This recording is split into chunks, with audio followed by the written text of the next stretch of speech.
हरे कृष्ण। नमो विष्णुपादाय कृष्णप्रेष्ठाय भूतले श्रीमते लोकनाथ स्वामिनीति नामिने।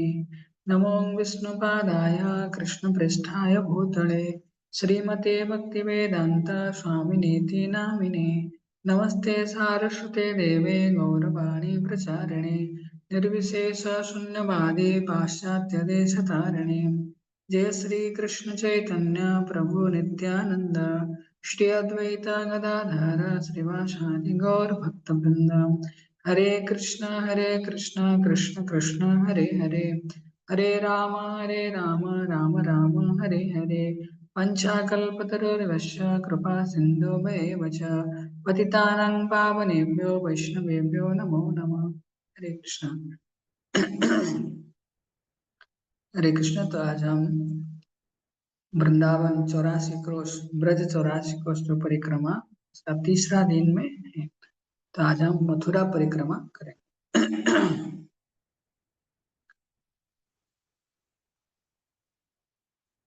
ब्रजमंडल दर्शन मथुरा परिक्रमा। प्रातः 4:30 बजे हम मंगल आरती के लिए धर्मशाला के प्रांगण में एकत्र हुए।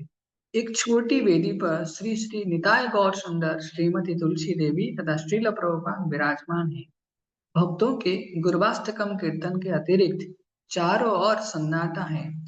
प्रतिदिन तुलसी कीर्तन के बाद हम पवित्र धाम के प्रति 10 अपराध सुनते हैं। तीर्थ यात्रा का अधिकाधिक लाभ लेने के लिए परिक्रमा के दौरान इन अपराधों से बचना आवश्यक है। निर्देश पुस्तिका में दी गई अपराधों की सूची के नीचे पदयात्रा व्यवस्थापकों ने एक प्रार्थना दी है। हे भगवान, दिन रात हमसे हजारों अपराध होते हैं, कृपया हमें अपना दास मानकर क्षमा करें। निकलते समय गंतव्य तक दूरी, मार्ग में आने वाले प्रमुख स्थल और खोया पाया विभाग की घोषणाएं की गई। हिंदी में की गई घोषणाओं को ऋषि अंग्रेजी और बंगाली भाषा में अनुवाद हुआ। एक परिक्रमा व्यवस्थापक ने आज की परिक्रमा के विषय में संक्षिप्त जानकारी दी। मथुरा की 14 किलोमीटर लंबी परिक्रमा हमें अनेक पवित्र स्थलों पर ले जाएगी, इसीलिए थोड़ी तपस्या के लिए तैयार हो जाइए। जब उन्होंने कहा कि हम 1 बजे तक लौट आएंगे, यह सुनकर एक अनुभवी भक्त फुसफुसाया, पहली बार परिक्रमा में आने वाले लोग ही इनकी बात पर विश्वास करेंगे। मैं मुस्कुराने लगा। जब करते हुए हम श्री श्री निताय गौर सुंदर के पीछे पीछे उत्तरी मथुरा की ओर चलने लगे। कल हम इसी मार्ग से चलकर अपने निवास तक आए थे। ब्रह्मांड पुराण में एक श्लोक है, तीनों लोगों के समस्त तीर्थ स्थलों की सेवा करने के बाद भी भगवान के जिस दिव्य प्रेम को प्राप्त करना कठिन है, उसे केवल मथुरा की रज के स्पर्श द्वारा सरलता पूर्वक प्राप्त किया जा सकता है। भक्ति रत्नाकर। पद्म पुराण के पाताल खंड में कहा गया है, अहो मधुपुरी धन्या वैकुंठाच गरीयसी।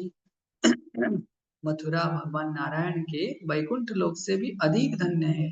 मथुरा में केवल एक दिन निवास करने वाला व्यक्ति भी भगवान श्री हरि की भक्ति प्राप्त कर सकता है।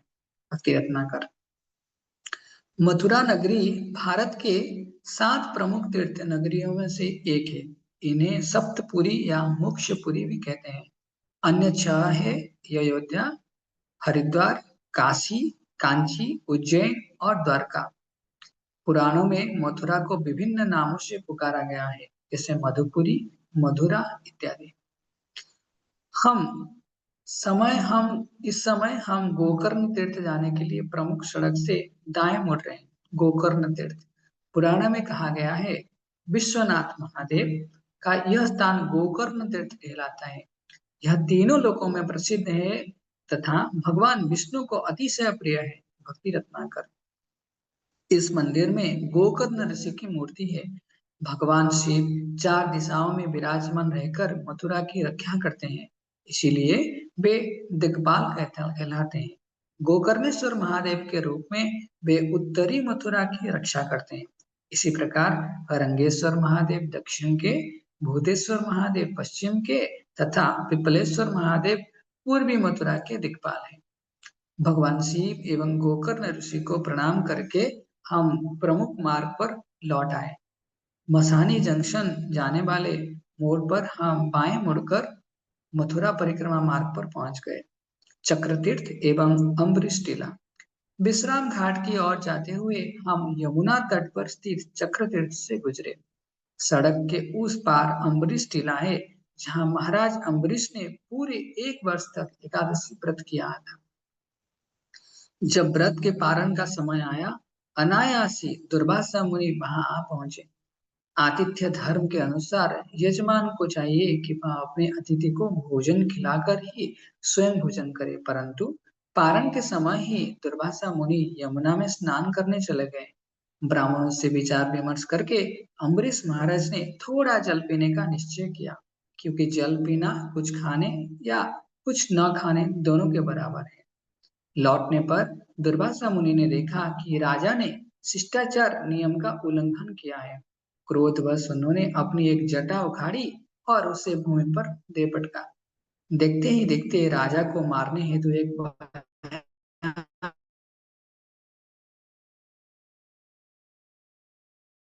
भयानक असुर उत्पन्न हो गया। श्री महाराज अम्बरीश की रक्षा करने के लिए सुदर्शन चक्र प्रकट हो गया।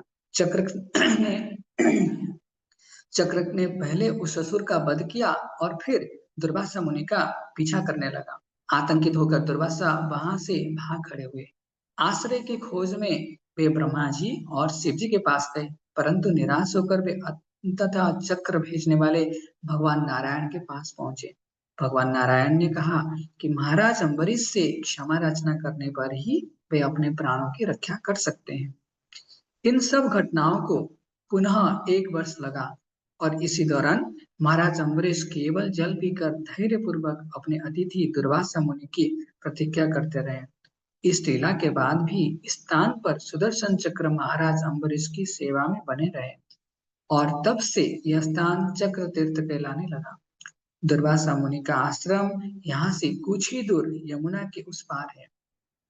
यह कथा सुनकर हम स्मरण करने लगे कि किस प्रकार वैष्णव अपराध हमारे भक्ति में बड़ा बाधक बन सकता है।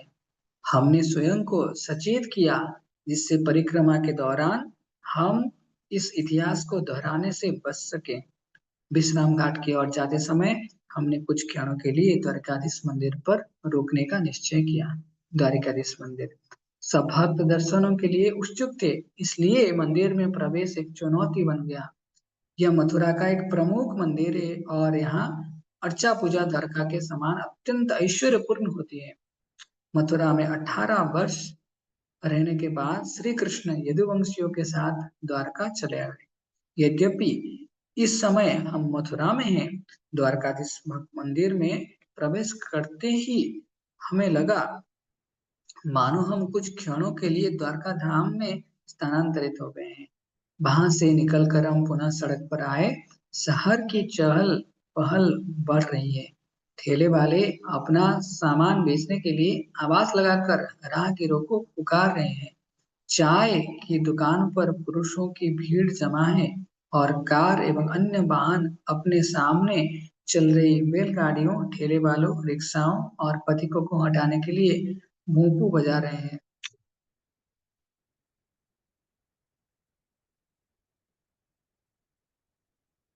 हमारा कीर्तन धीमा परंतु उत्साहपूर्ण है। विश्राम घाट की ओर जाने वाली सड़क पर चलते हुए हम प्रातःकालीन राग में हरे कृष्ण महामंत्र का कीर्तन कर रहे हैं। हरे कृष्ण कृष्ण कृष्ण हरे हरे, हरे राम राम राम हरे हरे। कीर्तन परिक्रमा का एक अभिन्न अंग है। हरिनाम संकीर्तन के बिना परिक्रमा अधूरी है। इतना ही नहीं, परिक्रमा हमें हरे कृष्ण कीर्तन से आसक्त होने में सहायता करती है और इसी यही इसका लक्ष्य भी है। सूरसेन दास की अगुवाई में मायापुर तथा बांग्लादेश से आए हमारे कीर्तनकार सामान्यतया सुबह से लेकर नाश्ते के समय तक कीर्तन करते हैं। नाश्ते के बाद विश्व के विभिन्न भागों से आए भक्त बारी बारी से कीर्तन करते हैं। बीच बीच में माताएं जुलूस के पीछे अपना अलग दल बनाकर कीर्तन करती हैं। प्रमुख कीर्तन दल में 2 मृदंग, 4-5 करताल और 1-2 वामपर हैं। प्रमुख कीर्तनिया की ध्वनि को दूर तक पहुंचाने के लिए हमारे पास तक छोटा साउंड सिस्टम है। यह सिस्टम ठेला रिक्शा पर रखा है और पहाड़ी आदि स्थानों को छोड़कर प्राय हर स्थान पर हमारे साथ जाता है। शीघ्र ही हम विश्राम घाट पहुंच गए। विश्राम घाट मथुरा अर्धचंद्राकार रूप में है। इसके किनारों पर 25 घाट है।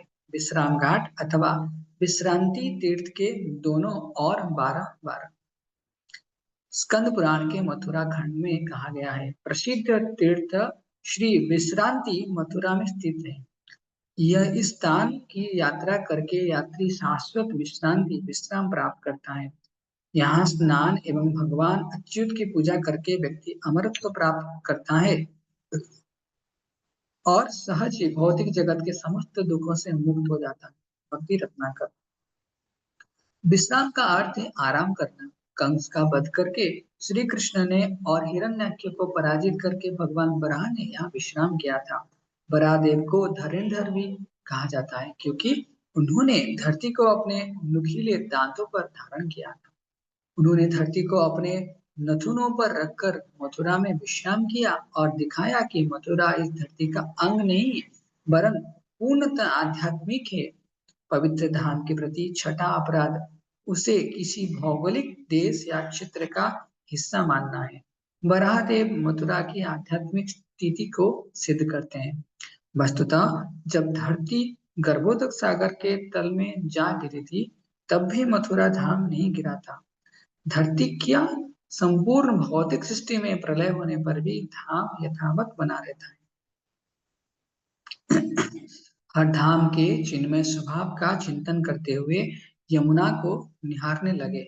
यमुना का जल कृष्ण के रंग जैसा श्यामल है, इसलिए उसे कृष्णा भी कहते हैं। वह सूर्य देव की पुत्री तथा यमराज की बहन है। भगवान की द्वारका लीलाओं में यमुना श्री कृष्ण की 8 प्रमुख रानियों में से एक है। वह है कालिंदी। गर्ग संहिता के 4 स्कंद के 4 अध्याय केवल यमुना जी का यश गाते हैं। उन्हें अध्यायों में विख्यात यमुना सहस्त्र नाम का भी वर्णन है। यमुना माई की जय। विश्राम घाट यमुना देवी की पूजा करने भक्तों से भरा है। नदी के रितेली तट पर सुलगती अगरबत्तियां गड़ी है जिससे पूरा वातावरण सुगंधित है। पास ही घी के दिए जल रहे हैं। नदी के पवित्र जल पर चटखिली संतरी गेंदे के फूल तथा लाल गुलाबी गुलाब की पंखुड़ियां तैर रही हैं। घाट के पास ही नौकाएं खड़ी है। फूल मालाओं तथा रंग बिरंगी बंधनवारों से सजी ये नौकाएं तीर्थ यात्रियों को नदी के बीच अथवा पूजा के लिए उस पार ले जाने की प्रतीक्षा में तैयार है। अपनी वृंदावन यात्रा के समय श्री चैतन्य महाप्रभु सर्वप्रथम मथुरा आए और कृष्ण जन्मभूमि जाने से पहले यहाँ स्नान किया। तत्पश्चात ब्रज परिक्रमा पर जाने से पूर्व उन्होंने यमुना के अन्य 24 घाटों पर स्नान किया और जिस परिक्रमा पर आज हम निकले हैं 1 अक्टूबर 1962 को इस स्थान से श्रील भक्ति सिद्धांत 1932 को इस स्थान से श्रील भक्ति सिद्धांत सरस्वती ठाकुर ने ब्रजमंडल परिक्रमा आरंभ की थी। श्री भगवान एवं उनके प्रतिनिधियों के चरण चिन्हों का अनुगमन करते हुए हम अधिकृत तौर पर विश्राम घाट को अपनी परिक्रमा का आरंभिक बिंदु मानते हैं। विचित्र संयोग है, जब भी इस्कॉन की ब्रजमंडल परिक्रमा विश्राम घाट आती है हर बार एक ही पुरोहित हमारे स्वागत एवं सहयोग के लिए आता है। वह मंगलाचरण गाता है और भक्तगण नदी के जल को अपनी हथेली में लेकर आचमन करते हैं। पुरोहित कुछ और मंत्रों का उच्चारण करता है और भक्त पवित्र जल को पुनः नदी में छोड़ते हैं। तब भक्त यमुना देवी को प्रणाम करते हैं और कुछ क्षण उसके जल में निमग्न रहकर सफल परिक्रमा की प्रार्थना करते हैं। यमुना यमराज मंदिर निकट ही यमुना देवी तथा उनके भाई यमराज का मंदिर है। एक समय यमुना देवी ने यमराज को इतना उत्कृष्ट भोजन खिलाया कि यमराज प्रसन्न हो उठे। उन्होंने वचन दिया कि जो व्यक्ति यम द्वितीया अर्थात भाई दूज के दिन यमुना में स्नान करेगा वे उसे दंड नहीं देंगे। गोवर्धन पूजा के अगले दिन आने वाले इस दिवस पर अनेक युवा एवं वृद्ध भाई बहन विश्राम घाट पर स्नान करने आते हैं। पिपलेश्वर महादेव। विश्राम घाट के निकट ही एक छोटे मंदिर में पिपलेश्वर महादेव विराजमान है। वे ही मथुरा की पूर्व दिशा के दिक्पाल है। उन्हें प्रणाम करके हम विश्राम घाट से दक्षिण पूर्व दिशा की ओर निकल पड़े। कुछ देर में हम यमुना के इस छोर पर हुई अनेक ऐतिहासिक घटनाओं का सुनने के लिए ठहर गए। प्रतीत होता है कि हम श्रीमद् भागवतम और अन्य भक्तिमय ग्रंथों के पत्रों से गुजर रहे हैं। यहाँ पर यहाँ वह स्थान है जहाँ बलि महाराज ने तपस्या तथा सूर्य देव की पूजा की थी। यहाँ से कुछ कदम चलने पर हम ध्रुव घाट पहुंचेंगे। ध्रुव घाट, यहाँ नारद मुनि ने ध्रुव महाराज को मधुबन जाकर भगवान की आराधना करने का निर्देश दिया था। कल मधुबन पहुंचकर हम विस्तार पूर्वक ये लीला सुनेंगे। सप्तर्षि मंदिर। तत्पश्चात हम ऋषि तीर्थ आए। यहाँ कश्यप, अत्रि, वशिष्ठ, विश्वामित्र, गौतम, जमदग्नि तथा भारद्वाज नामक सप्तर्षियों का मंदिर है। यहाँ एक पहाड़ी है जिस पर प्राचीन काल में इन ऋषियों ने यज्ञ किए थे। यदि आप पहाड़ी की चोटी पर थोड़ी भूमि खोदेंगे तो आपको राख जैसी मिट्टी मिलेगी। कोमल ब्रजरज हमारे पैरों को सहला रही है। तोते और कबूतर वृक्षों पर चहचहा रहे हैं। गाय विचरण कर रहे हैं और उनके बछड़े हमारे निकट आ रहे हैं ताकि हम उन्हें स्नेह से थपथपाएं। इस दृश्य को देखकर भक्तों को श्री कृष्ण पुस्तक में वर्णित 5000 वर्ष पूर्व मथुरा नगरी का स्मरण हुआ है। मथुरा का प्रवेश द्वार सर्वोत्कृष्ट संगमरमर का बना था और उसके दरवाजे शुद्ध सोने के। चारों ओर सुंदर बाग बगीचे थे और पूरी नगरी नहरों से घिरे थे, जिससे कोई भी शत्रु सरलता पूर्वक भीतर प्रवेश न कर सके। चौराहे सोने से सजे थे और अन्न संग्रहण के लिए तावे और पितले के बर्तन थे। धनाढ्य लोगों के घर एक समान दिखते थे, मानो एक अभी मानो एक अभियंता द्वारा बनाए गए हो। लोगों के घर बहुमूल्य रत्नों से सजे थे और प्रत्येक घर में फूल फूलों से लदे वृक्षों का आंगन था। श्री कृष्ण। मथुरा में प्रवेश करते समय मथुरा में प्रवेश करते समय कृष्ण बलराम जिस मार्ग से गुजरे थे हम भी उसी से गुजर रहे हैं, इसलिए उनकी लीला का स्मरण करना सहज है। सुगंधित सड़कों से गुजरते समय यहाँ के निवासियों ने ससम्मान दोनों भाइयों का स्वागत किया था। मथुरा की स्त्रियों छतों पर चढ़कर उनके ऊपर पुष्प वर्षा करने लगी और अपने उल्लसित हृदय में उनका आलिंगन करने लगी। तब कृष्ण बलराम एक धोबी से मिले। जब कृष्ण बलराम ने उससे नए वस्त्र मांगे तो कंस के विश्वसनीय सेवक इस धोबी ने मना कर दिया। कृष्ण ने एक हाथ के झटके से इस दुष्ट धोबी का सिर धड़ से अलग कर दिया। तब भगवान एवं उनके मित्रों ने मनचाहे वस्त्र उठाकर पहनने लिए। तत्पश्चात कृष्ण बलराम एक दर्जी से मिले, जिसने धोबी से प्राप्त करके वस्त्रों को सुसज्जित कर दिया। इसके बाद उनकी भेंट फूल बेचने वाले सुदामा से हुई। भक्ति पूर्वक उनका स्वागत करके सुदामा ने उन्हें सुगंधित फूलों के हार पहनाए और उनकी हार्दिक स्तुति की। उससे संतुष्ट होकर कृष्ण बलराम एवं उनके मित्रों ने अपना भ्रमण जारी रखा। इन स्थानों से होते हुए हमारा परिक्रमा दल पश्चिम में स्थित कुब्जा मंदिर की ओर बढ़ चला। कुब्जा मंदिर। कुब्जा के घर में प्रवेश करके हमने कृष्ण कुब्जा विग्रहों के दर्शन किए। कुब्जा एक उबड़ी स्त्री थी। उसने कंस के लिए घिसे चंदन का लेप कृष्ण बलराम के दिव्य देह पर लगाया। इस कार्य के फलस्वरूप वह परम सौभाग्यवती बन गई। श्री कृष्ण ने अपने स्पर्श से उसकी पीठ सीधी की और उसे अत्यंत सुंदर स्त्री बना दिया। उपजा की इच्छा थी कि श्री कृष्ण उसके घर आए। कंस का वध करने के पश्चात श्री कृष्ण ने उसकी यह इच्छा पूरी की। श्री कृष्ण को अपने घर आया देखकर कुब्जा कामुक हो उठी, परंतु उसने अपने मनोभाव नहीं छिपाए। श्री कृष्ण की योजना कुछ और ही थी। उन्होंने कुब्जा को आलिंगन करके उसके हृदय को काम वासना से मुक्त कर दिया। वह शुद्ध भक्त बन गए। गर्ग संहिता में कहा गया है कि अपने पिछले जन्म में कुब्जा रावण की बहन शूर्पणखा थी। वह श्री राम को पति रूप में चाहती थी, परंतु भगवान ने एक पत्नी व्रत लिया था। जब श्री राम ने उससे यह बताया तो क्रोधित होकर उसने सीता देवी को निगलने का प्रयास किया। लक्ष्मण ने तुरंत अपने तीक्ष्ण अस्त्र से उसके कान नाक काट दिए। लंका लौटकर सुपर्णखा ने रावण को सीता के विरुद्ध उकसाया। युद्ध में अपने अनेक भाइयों की मृत्यु देखकर वह निराश हो गई और पुष्कर तीर्थ में जलमग्न होकर 10,000 वर्षों तक तपस्या की। फलस्वरूप भगवान शिव प्रसन्न हो गए और उसे भावी द्वापर युग में भगवान के संग का वरदान दिया। कालांतर में अनेक लीला स्थलियां लुप्त हो गई है, परंतु सौभाग्य से कुब्जा का घर आज भी है, यद्यपि वह टूट फूट गया है। रंगेश्वर महादेव मंदिर एवं रंगभूमि। पत्थर लगी संकरी गलियों से होकर परिक्रमा दल रंगेश्वर महादेव की ओर बढ़ने लगा। वे दक्षिण मथुरा के संरक्षक हैं। कहा जाता है कि कंस स्वयं रंगेश्वर महादेव की पूजा करता था। सड़क से 50 मीटर दूरी पर कंस टीला है। यहाँ रंगभूमि के अवशेष दिखाई देते हैं। रंग अर्थात मनोरंजन।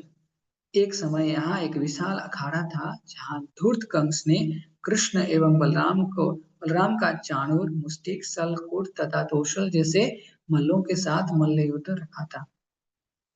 स्पर्धा के दिन कृष्ण ने रंगभूमि के प्रवेश द्वार पर कुबलयापेड़ हाथी का वध किया और प्रवेश करके मल्लों से कुश्ती लड़ी। गर्ग संहिता के अनुसार उपरोक्त वर्णित 5 मल्ल उत्तत्य मुनि के पुत्र थे। उच्च ब्राह्मण कुल में जन्म लेने के बाद भी उन्हें अपने शारीरिक बल पर अभिमान था। ब्राह्मण के कार्य छोड़कर उन्होंने बलि महाराज से कुश्ती की कला सीखी। फलस्वरूप उनके पिता ने उन्हें भारतवर्ष में मल्ल बनकर जन्म लेने का शाप दिया। इस प्रकार उतथ्य मुनि के इन पुत्रों ने महिष्मति के राजकुमारों के फल रूप में जन्म लिया।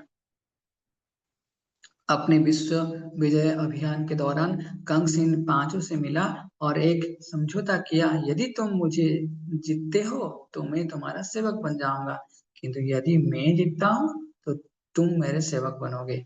प्रतियोगिता में कंस विजयी रहा और पांचों भाई उसके दास बनकर मथुरा में रहने लगे। कंस को विश्वास था कि वे पांचों कृष्ण को मार देंगे, परंतु उल्टा हुआ और वे सब कृष्ण बलराम के हाथों मारे गए और कुछ ही देर बाद कंस को भी भगवान के कर कमलों द्वारा मृत्यु का सौभाग्य प्राप्त हुआ। संपूर्ण सृष्टि के आश्रय तथा अपनी नाभि से सृष्टि का प्रकट करने वाला पूर्ण पुरुषोत्तम भगवान ने एक ही प्रहार से कंस के सिर से मुकुट गिरा दिया और अपने हाथों में उसके लंबे बाल पकड़ लिए। तब वे कंस को उसके सिंहासन से घसीटते हुए अखाड़े तक लाए और पटक दिया। उसकी छाती पर चढ़कर कृष्ण बार बार अपने मुट्ठी से प्रहार करने लगे। केवल भगवान की मुट्ठी के प्रहार से कंस के प्राण निकल गए। श्री कृष्ण। इसी रंगभूमि में कृष्ण के अद्भुत शौर्य की लीलाएं हुई थी। रंगभूमि में कंस वध की लीला पर बनी एक विशाल मूर्ति प्रदर्शनी हमें स्मरण कराती है कि कोई कितने भी शक्तिशाली असुर क्यों न हो, कृष्ण बलराम सदैव उस पर विजय रहते हैं। केशव जी गौड़िया मठ प्रमुख मार्ग पर कुछ दूर स्थित है केशव जी गौड़िया मठ मंदिर। इसकी स्थापना शील प्रभुपाद के गुरु भाई एवं संन्यास गुरु शील भक्ति प्रज्ञान केशव गोस्वामी महाराज ने की थी। इस्कॉन की ब्रजमंडल परिक्रमा के आरंभिक वर्षों में गौड़ीय मठ के भक्त अत्यधिक स्नेहपूर्ण हमारा अभिनंदन किया करते थे। पहले भक्ति प्रज्ञान के सब गोस्वामी महाराज के एक शिष्य परम पूज्य नारायण महाराज इस मंदिर की देख रेख किया करते थे। उन्होंने स्वयं अनेक ब्रजमंडल परिक्रमाओं का आयोजन किया है और उन्होंने हमारे दल को सफलता का आशीर्वाद भी दिया है। श्रील प्रभुपाद ने 1941 में ही भक्ति प्रज्ञान केशव गोस्वामी महाराज से संन्यास स्वीकार किया। 1951 में नारायण महाराज ने दीक्षा यज्ञ किया और अकिंचन कृष्णदास बाबाजी महाराज श्रील प्रभुपाद के एक अन्य गुरु भाई ने मधुर कीर्तन किया। मंदिर की दीवार पर आज भी भक्ति प्रज्ञान केशव गोस्वामी महाराज के साथ खड़े श्रील प्रभुपाद का चित्र लगा है। मंदिर कक्ष में भगवान के लीलाओं पर आधारित सुंदर मूर्तियां बनी है। वेदी पर श्री श्री राधा विनोद बिहारी की विग्रह विराजमान है तथा श्रील प्रभुपाद द्वारा मठ को दान दिए गए नीम से बने महाप्रभु के विग्रह उनके निकट खड़े हैं। मथुरापुरी अनेक अद्भुत मंदिरों तथा प्राचीन विग्रहों से भरी है। यद्यपि इनमें से अधिकांश विग्रह हमारे परिक्रमा मार्ग में नहीं आते, फिर भी मैं उनमें से कुछ का वर्णन करना चाहूंगा। कोतवाली सड़क के निकट भरतपुर द्वार तथा होली गेट के बीच एक ढलवा संकरी गली से जाने पर आप श्री पद्मनाभ मंदिर में आएंगे। भगवान विष्णु के स्वयं विग्रह श्री पद्मनाभ काले रंग के हैं। मथुरा यात्रा के दौरान श्री चैतन्य महाप्रभु ने उनके दर्शन किए थे।